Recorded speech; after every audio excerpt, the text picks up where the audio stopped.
Bismillahirrahmanirrahim. Assalamualaikum warahmatullahi wabarakatuh. Innal hamdalillahi nahmaduhu wa nasta'inuhu wa nastaghfiruh wa na'udzu billahi min syururi anfusina wa min sayyiati a'malina.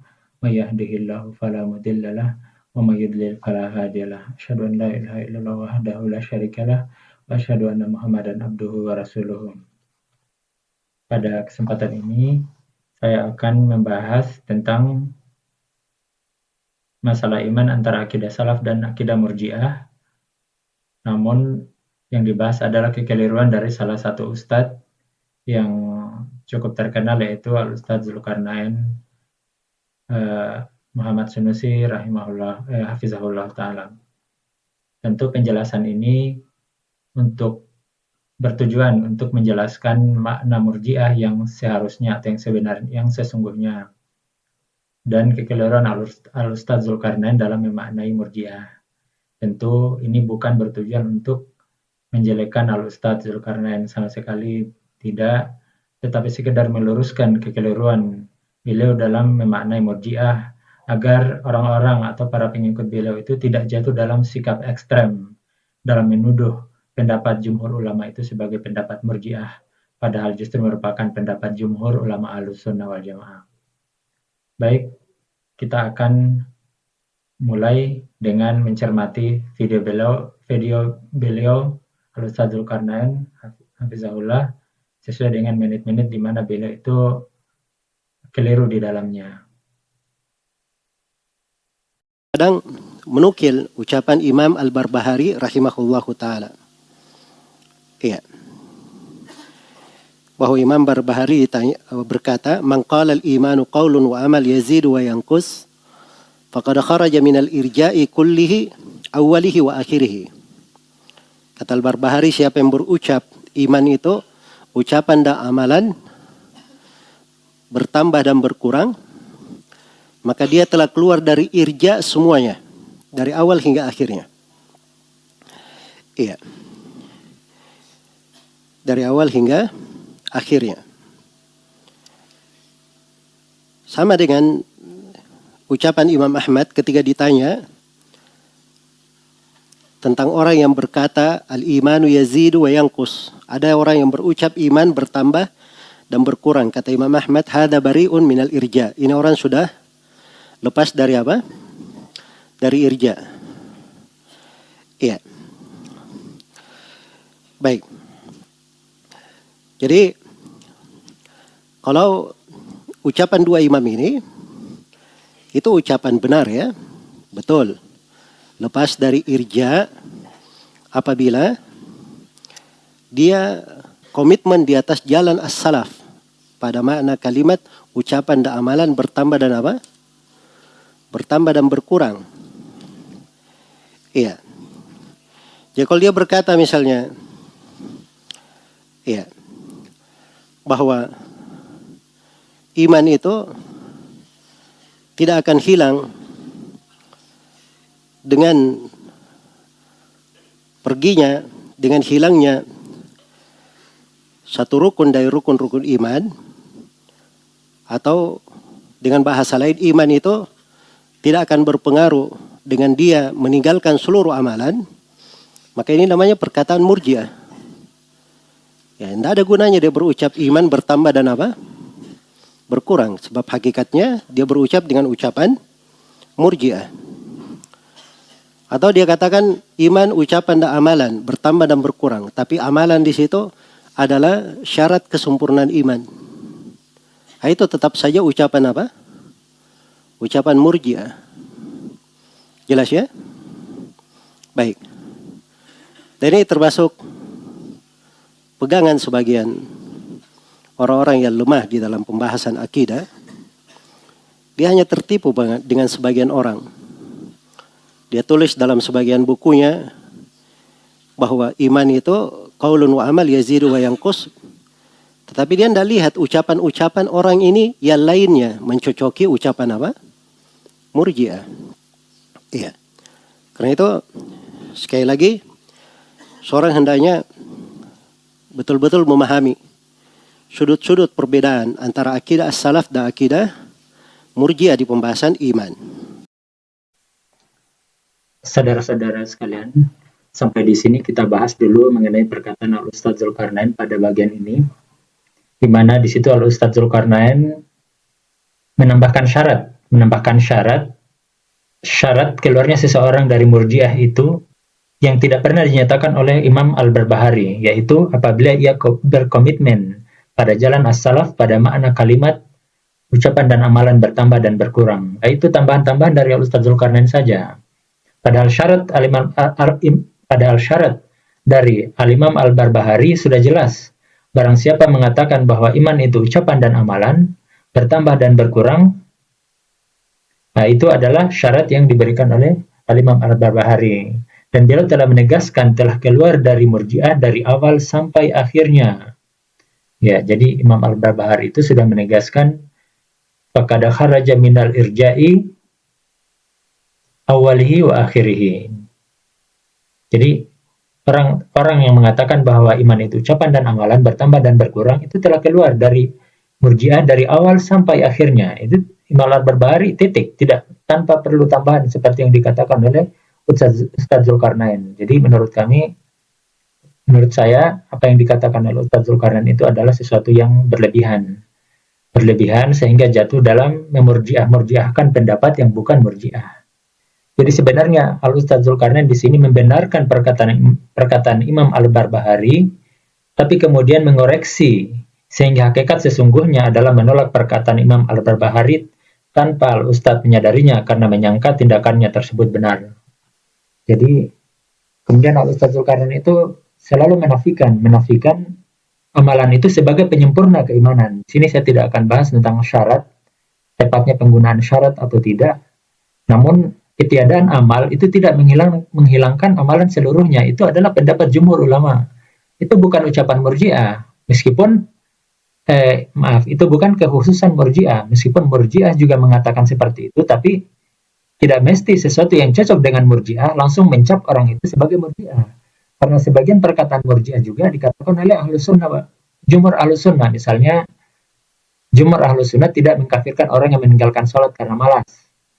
Murjiah juga sama, tidak mengkafirkan juga orang yang meninggalkan sholat karena malas. Apakah serta-merta jumhur ulama menjadi murjiah? Tentu tidak. Nah, inilah yang tidak dipahami oleh Al-Ustadz Zulkarnain. Jadi, sesuai dengan murjiah bukan berarti sama dengan murjiah. Ya, jadi sama pada sebagiannya, itu bukan berarti menjadikan seseorang itu sama keseluruhannya. Begitu, Ustaz. Oke, mari kita lanjutkan lagi perkataan Al-Ustadz Zulkarnain ini. Baik, jadi beliau Syekhul Islam sebut di sini bahwa asal iman dalam hati. Apa itu yang dalam hati? Ucapan hati dan amalannya. Wa huwa iqrarun bitasdiqi wal hubbi wal inqiyad, yaitu pengakuan dengan membenarkan, kecintaan dan terikat. Ya. Terus kata beliau, wa ma kana fil qalbi fala budda yadhhar mujibuhu wa muqtadahu 'ala al-jawarih. Dan apa yang ada di dalam hati, ya, itu kelazimannya dan konsekuensinya harus kelihatan di anggota badan. Harus kelihatan di anggota badan. Wa idza lam ya'mal bimujibihi wa muqtadahu dalla 'ala 'adamihi aw dha'fihi. Kalau dia tidak beramal dengan kewajiban dan konsekuensinya, itu menunjukkan keimanannya itu tidak ada atau keimanannya lemah. Iya, keimanannya lemah. Walihada kanatil a'malu dhahira min mujibi imanil qalbi wa muqtadahu. Karena itulah amalan yang zahir itu dari konsekuensi keimanan hati dan dari hal yang mewajibkannya. Jelas ya? Wa hiya tasdiqu lima fil qalb dalilun alaihi wa syahidun lahu. Dan amalan yang zahir ini adalah pembenaran apa yang ada di dalam hati. Dalil dan saksi yang menunjukkan dalam hati ini benar. Iya. Wa hiya syu'batun min majmu'il imanil mutlaq wa ba'dun lahu. Dan ini cabang dari seluruh keimanan yang mutlak atau dan bagian darinya. Walakin ma fil qalbi huwal aslu lima 'alal jawarih. Tapi apa yang dalam hati itulah yang dasar. Sehingga muncul amalan di mana? Di jawari. Karena itu kata Abu Hurairah, innal qalb malik, sungguhnya hati itu raja. Wal a'dha'u junuduh, dan anggota badan itu tentara-tentaranya. Fa idza thabal malik thabat junubuhu. Sekarang kalau ada yang berkata, orang itu syah keimanannya, dia dianggap sebagai seorang mukmin, yang penting dia sudah masuk Islam, sudah bersyahadat, dan dia tidak pernah melakukan amalan apapun di dalam keislaman. Tidak pernah sholat sama sekali. Di bulan Ramadan tidak pernah puasa. Apalagi mau haji. Ya. Apalagi dia pikir hitung zakatnya. Jelas ya? Tidak ada amalan apapun yang dia lakukan dari amalan keislaman. Sebagian orang mengatakan bahwa ini masih dikatakan seorang apa? Seorang mukmin. Nah, ini kan ucapan Murji'ah. Dia keliru tadi dari sudut dia mengeluarkan sudah amalan di sini. Ini orang tidak beramal. Jelas ya? Tidak ada amalan sama sekali. Terus dari sudut lain, ini artinya tidak ada hubungan antara zahir dan batin. Masa dia bisa dikatakan beriman tidak ada amalan zahirnya yang menunjukkan benarnya apa yang ada di dalam batinnya. Jelas ya? Karena itu ketika datang dalam mendefinisikan Islam dan iman, itu para ulama selalu mengatakan bahwa Islam itu adalah rukun Islam yang 5 ditambah amalan hati yang membenarkan apa? Zahirnya. Sebelum lanjut kita komentari lagi penjelasan Al-Ustadz Zulkarnain, di mana di bagian ini Al-Ustadz Zulkarnain itu menerapkan prinsip keharusan atau talazum baina al-zahir wa al-batin, atau keharusan antara zahir dan batin, dan mencap ucapan mengenai selamatnya orang yang bersyahadat namun tidak melakukan amalan apapun sebagai ucapan Murji'ah, padahal justru sebaliknya merupakan perkataan jumhur ulama. Jadi apa yang dicap oleh Ustadz Zulkarnain itu sebagai ucapan Murji'ah, justru itu merupakan perkataan jumhur ulama. Ya, jadi kalau seseorang itu sudah bersyahadat, meskipun dia tidak melakukan amalan apapun, ya, apabila dia telah bersyahadat, meskipun dia tidak melakukan amalan apapun, ya, yang dimaksud amalan di sini adalah amalan jawari atau amalan anggota badan, itu tidak bisa dikafirkan. Tidak bisa, karena masih adanya keyakinan dengan hati dan ucapan dengan lisan. Kalau dia sudah berikrar, sudah meyakini dengan hatinya dan sudah berikrar dengan syahadat, maka dia tidak bisa dikafirkan hanya karena meninggalkan amalan jawari. Itu adalah pendapat jumhur ulama Ahlus Sunnah. Bukan merupakan kekhususan dari pendapat Murji'ah. Meskipun Murji'ah juga mengatakan hal yang sama. Seperti itu. Di sini Al-Ustadz itu menafikan sahnya keimanan orang yang bersyahadat dan tidak melakukan amalan apapun. Ini saya ulangi lagi ya. Dan mencapnya yakni mencap orang yang menetapkan adanya iman dengan sebagai ucapan Murji'ah, padahal yang benar hal tersebut bukan ucapan Murji'ah, namun justru merupakan pendapat jumhur ulama Ahlus Sunnah. Ya, kalaupun dikatakan Murji'ah, ya, itu bukan merupakan kekhususan Murji'ah, ya, tapi justru merupakan pendapat jumhur ulama Ahlus Sunnah. Al-Ustadz itu mengira bahwa orang yang menghukumi sahnya keimanan orang yang bersyahadat namun tidak melakukan amalan apapun, termasuk mengeluarkan amalan dari cakupan iman, padahal yang benar tidak berkonsekuensi demikian, karena amalan itu bagian dari iman yang menyempurnakan keimanan di dalam hati. Al-Ustadz mengatakan bahwa ketiadaan amal menunjukkan tidak adanya hubungan antara zahir dan batin, tanpa ada alternatif yang lain. Ketiadaan amal menunjukkan kelemahan hubungan antara zahir dan batin, bukan tidak ada sama sekali. Kalau kita perhatikan tadi Al-Ustadz Zulkarnain itu menyelisih perkataan Ibnu Taimiyah yang dibawakannya sendiri, di mana Ibnu Taimiyah berkata yang artinya ketiadaan amal menunjukkan ketiadaan iman atau kelemahannya. Itu ada kelemahannya, jadi bukan tidak ada sama sekali, tapi ada kemungkinan itu ada iman cuma lemah. Nah, kata kelemahannya inilah yang diabaikan atau dibuang oleh Al-Ustadz Zulkarnain, dan itu justru menyeret kepada pemahaman yang dekat kepada paham Khawarij, ya, karena terlalu mudah menuduh Murji'ah padahal masih pendapat Ahlus Sunnah. Karena semakin kita menuduh-nuduh itu Murji'ah, justru kita semakin mendekatkan diri kepada paham Khawarij yang terlalu mudah mengkafirkan atau memurjiahkan. Di sini saya tidak menyesatkan pendapat Al-Ustaz Zulkarnain yang mengatakan kafirnya orang yang bersyahadat namun tidak melakukan amalan apapun, terutama amalan sholat. Karena masalah ini adalah termasuk masalah ikhtilaf di kalangan ulama, di mana jumhur ulama masih menghukumi muslim. Ya, adapun pendapat seperti yang dikatakan oleh Ustaz Zulkarnain itu adalah pendapat bagian kecil dari para ulama yang disandarkan kepada mazhab Hambali atau kepada Imam Ahmad bin Hambal. Pokok permasalahannya adalah ketika Ustaz Zulkarnain menuduh pendapat jumhur ulama ini sebagai pendapat atau ucapan murji'ah dan menyesatkan ulama yang mengikuti pendapat jumhur ulama, di sinilah letak kesalahan fatal Ustaz Zulkarnain yang tidak layak untuk ditaklidi dan diikuti oleh para followernya secara buta, secara taklid buta. Jadi di sini jelas bahwa Al-Ustaz salah dan sebenarnya tidak memahami dengan baik perbedaan akidah Ahlussunnah tentang iman, ikhtilaf para ulama di dalamnya, dan perbedaannya dengan akidah Murji'ah. Mari kita lanjutkan lagi. Sedangkan rukun iman itu rukun iman yang 6, tapi harus ditambah dengan amalan zahir yang membenarkan apa? Membenarkan hatinya. Karena memang terkait antara zahir dan apa? Antara zahir dan batin. Baik. Ya. Dari sini juga masuk ke dalam sebagian orang ya di masa ini, dia katakan bahwa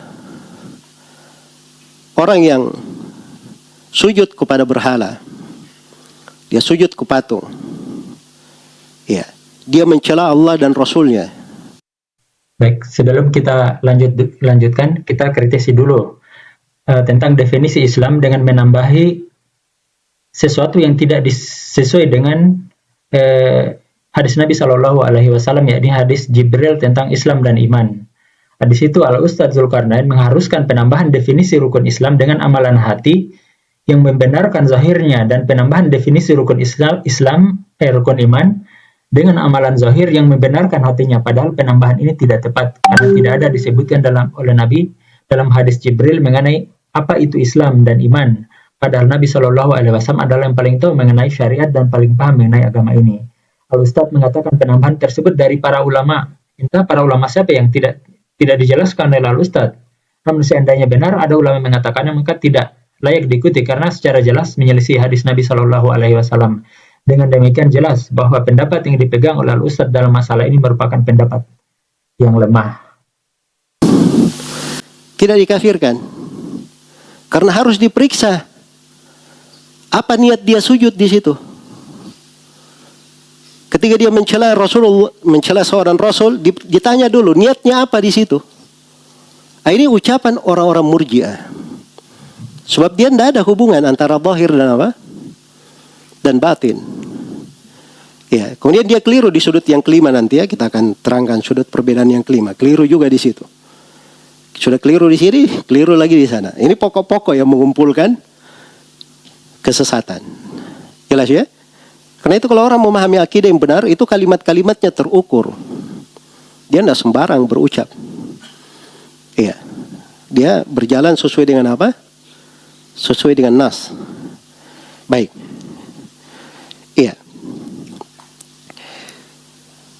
Jadi ini diantara kekeliruannya yang terjadi. Iya. Jadi keluar dari jalan as-salaf rahimahumallahu ta'ala. Baik. Jadi ini diantara pokok pembeda antara akidah as-salaf dan akidah Murji'ah. Iya.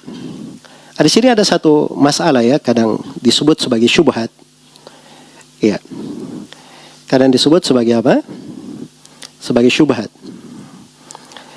Kadang sebagian orang dia membawakan hadits-hadits ya Rasulullah sallallahu alaihi wasallam tentang misalnya hadits bitaqah, hadits kartu. Ya. Jelas ya? Hadits kartu. Itu katanya dia dosa-dosanya 99 gulungan. Kebaikannya cuma satu kartu saja berisi la ilaha illallah Muhammadan Rasulullah. Tidak disebut amalan apapun di situ. Kecuali syahadat. Tidak ada sholat dan seterusnya. Jelas ya? Maka ini menunjukkan amalan itu tidak mesti. Nah, ini bagaimana cara menjawabnya? Ya, kalau kaidah menjawab syubhat itu mudah. Satu, katakan dulu itu mutasyabih. Yang mutasyabih dikembalikan kemana? Ke muhkam. Muhkam sudah bahwa amalan itu harus ada. Itu bagian dari apa? Keimanan. Kemudian harus ada talazum antara zahir dan batin. Jadi kalau dia benar syahadatnya harus ada apa? Amalannya itu muhkam disepakati oleh ulama. Ini tidak jelas. Yang jelas, yang tidak dijelas dibawa arahannya ke sini. Nah, begitu cara berpikirnya dulu. Jelas ya? Kemudian yang kedua, ini orang-orang nggak paham cara memahami bahasa Arab itu keadaan seperti itu. Jadi kadang disebut cuma ada syahadat di situ, tapi tidak mungkin syahadat itu tertulis tanpa ada konsekuensi syahadat terpenuhi. Jelas ya? Jadi konsekuensi syahadat dari amalan yang memastikan adanya syahadat itu sudah ada, makanya dia bisa tertulis di situ. Andai kata tidak ada konsekuensinya, dia tidak akan tertulis. Jadi jangan memahami bahwa tidak ada sama sekali apa? Tidak ada sama sekali amalannya. Iya. Jelas ya? Ada juga yang berdalilkan dengan hadits syafaat. Baik, sebelum kita pindah kepada pembahasan hadits syafaat, kita bahas dulu penolakan Al-Ustadz Zulkarnain dengan menghukumi hadis bitaqah sebagai hadis yang mutasyabih karena dianggap bertentangan dengan prinsip at-talazum atau keterkaitan antara zahir dan batin. Padahal cara paham Al-Ustadz Zulkarnain lah yang salah atau keliru. Al-Ustadz memakai kaidah talazum baina az-zahir wa al-batin untuk melegalkan tindakan yang menghukumi nas sebagai syubhat. Padahal justru yang syubhat itu adalah prinsipnya at-talazum itu yang bukan merupakan kesepakatan para ulama. Kita pertanyakan, apakah kaidah ini disepakati oleh para ulama dan menjadi ijma atau hanya pegangan sebagian kecil ulama? Kalau yang dimaukan dengan at-talazum di situ adalah bermakna keharusan seperti makna asalnya, maka ini bukan kaidah yang disepakati para ulama, namun hanya merupakan pendapat sebagian kecil ulama. Karena jumhur ulama masih mengakui keislaman orang yang bersyahadat, meskipun tidak beramal dengan amalan apapun. Sangat keliru apabila Al-Ustadz mengatakan kaidah ini disepakati oleh para ulama. Memang Al-Ustadz hanya mengatakan disepakati oleh ulama, bukan ulama, yang menunjukkan tidak tegasnya perkataan Al-Ustadz. Dan memang mengesankan bahwa pendapat itu hanya pendapat segelintir ulama saja. Kalau dikatakan disepakati oleh ulama, bisa saja maksudnya satu atau dua orang, ya seperti saya jelaskan tadi. Namun apabila yang dimaksudkan oleh at-talazum di situ keterkaitan saja, maka tidak ada perbedaan dalam masalah ini karena ketiadaan amal tidak mesti berarti imannya tidak ada, karena bisa jadi tiadanya amal disebabkan atau karena kelemahan iman. Jadi tiadanya amal itu bisa karena imannya tidak ada, tapi bisa juga karena imannya lemah. Jadi Al-Ustadz Zulkarnain itu selalu menghilangkan lemahnya iman. Dia selalu ambil satu saja, oh pasti imannya tidak ada. Padahal bukan tidak mesti imannya tidak ada, bisa saja ada imannya, hanya iman itu lemah. Dan itulah yang dikatakan oleh Imam Ibnu Taimiyah yang tadi dibaca sendiri Al-Ustadz Zulkarnain. Jadi nampaknya di sini Al-Ustadz membaca perkataan Ibnu Taimiyah, tapi hanya mengambil sebagian saja yang sesuai dengan pendapatnya, yang sebagiannya dibuang. Inilah bagian yang tidak dipahami oleh Ustadz Zulkarnain. Jadi jelas bahwa metodologi Al-Ustadz untuk menghukumi hadis bitaqah sebagai syubhat dan mutasyabih adalah tidak benar, bahkan merupakan manhaj yang batil. Ya, metode yang batil, metode seperti itu. Selain itu, Al-Ustadz juga mendatangkan keterangan yang tidak ada dalam hadis bitaqah dengan memastikan adanya amalan orang dalam hadis tersebut. Padahal sudah jelas orang dalam hadis tersebut ketika ditanya, apakah engkau masih memiliki uzur? Maksudnya masih memiliki uzur itu masih memiliki kebaikan. Orang itu menjawab, la ya Rabbi, tidak ada wahai Rabbku. Orangnya sudah jelas-jelas mengaku tidak ada, tapi Al-Ustadz Zulkarnain ini memaksakan bahwa orang itu ada. Orangnya sendiri mengaku tidak ada amalannya, di saat ia sangat butuh ada amalannya, namun kok Ustadz Zulkarnain ini yang malah nggak ada amalannya. Ini jelas tidak benar ketika penonton merasa lebih tahu atau mengenai hal tersebut daripada orang yang mengalaminya sendiri dalam hadis tersebut. Orang yang mengalaminya mengatakan tidak ada, tapi kita seakan-akan kita itu terkesan sok tahu, oh pasti ada amalannya, padahal orangnya sendiri sudah mengatakan tidak ada. Itu cara memahami hadis yang lemah seperti itu, Ustaz. Ya, karena kita mendatangkan keterangan yang tidak ada dalam hadis. dan berusaha mentakwilnya. Ya, kalau takwil harus ada qarinah yang kuat. Kalau justru masalah perselisihan, tidak bisa seperti itu. Itu namanya melemahkan hadis dengan kaidah yang bukan kesepakatan para ulama. Baik, sekarang kita lanjutkan lagi. Ya. Berdalilkan dengan hadits syafaat. Ada juga yang berdalilkan dengan hadits Hudzaifah bin Yaman tentang hilangnya Islam nanti. Iya. Sehingga tidak tahu lagi mana puasa, sholat. Ya. Dan seterusnya. Baik. Ini cara menjawabnya seperti itu tadi. Maka dikatakan itu mutasyabih. Dikembalikan kepada apa? Kepada muhkam. Terus yang kedua, dikatakan bahwa itu amalan-amalan yang dia lakukan atau dia bersyahadat saya, itu pasti sudah ada konsekuensi dari amalan yang membenarkan syahadatnya. Harus ada itu. Iya. Kemudian ada di hadits syafaat, lam ya'malu khairan qad, dia tidak pernah beramal kebaikan apapun. Ini juga pengarahannya, tidak pernah beramal kebaikan apapun. Ini bagi siapa yang meninggal sebelum sempat beramal. Jelas ya? Tapi kalau dia sempat, dia mampu tidak beramal kebaikan, itu tidak beriman namanya. Jelas ya? Atau tidak beramal kebaikan sama sekali, itu ada di uslub bahasa Arab. Orang Arab itu, jadi ada amalan 100%. Dia lakukan cuman 3%. 97%-nya dia tidak lakukan. Maka orang Arab berkata dia tidak lakukan apapun. Padahal ada 3% dia lakukan. Itu ada uslub bahasa namanya. Jelas ya? Maka ini semuanya harus dikompromikan nas-nas. Tidak boleh keluar dari hal-hal yang sudah disepakati, perkara-perkara yang ijma, sepakat para ulama di dalam hal tersebut. Baik. Ini kaidah besar ya di pembahasan ini. Ini yang ke berapa? Yang keempat. Terakhir yang kelima. Baik, pada bagian ini sama seperti hadis bitokoh, ya. Berangkat dari prinsip at-talazum, keharusan antara zuhur dan batin yang dikira oleh Al-Ustadz Zulkarnain sebagai kesepakatan ulama, maka Al-Ustadz justru menghukumi mutasyabih pada hadis syafaat dan hadis hilangnya Islam seperti hilangnya perhiasan pada baju. Ini hadis Hudzaifah ini. Sama seperti hadis bitokoh ya, Al-Ustadz ini mengatakan sesuatu yang tidak ada dalam hadis dengan memastikan adanya amalan sebagai konsekuensi syahadatnya. Cara istidlal atau cara berdalil seperti ini adalah cara yang batil. Itu cara pendalilan yang lemah seperti itu. Karena tidak sesuai dengan pendapat kita, itu syubhat, itu mutasyabih. Masa itu bukan manhaj Ahlus Sunnah seperti itu.